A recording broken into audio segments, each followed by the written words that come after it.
Millions of Americans started to work from home during the pandemic. Now, many employers want workers back in the office, but as you could probably expect, managers are being met with some pushback.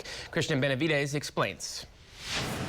For a few months during the pandemic, Celine Da Silva worked from home, but her employer eventually brought her back to the office, and she went back to her daily hour-long commute until one day she had enough. How did you tell them, I'm not coming back?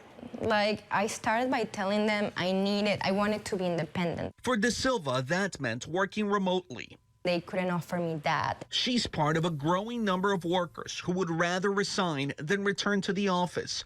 In a new survey by Fiverr, an online marketplace for freelancers, 42% of workers said they'd consider quitting if forced to be back in the office full-time. That's at odds with what the survey shows companies want.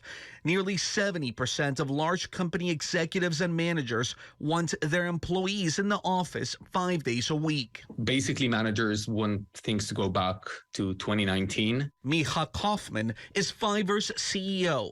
About a third of the managers want employees to return in order to monitor them. Then about a quarter of those managers want employees to return to ensure that they take shorter breaks.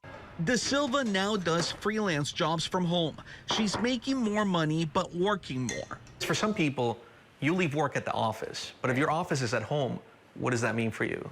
Well, I never stopped working. So even if you have to work more, the flexibility is worth it? Yeah, totally. Da Silva says the perks of making her own hours and avoiding a commute will keep her from returning to a job in the office. Christian Benavides, CBS News, Hallandale Beach, Florida.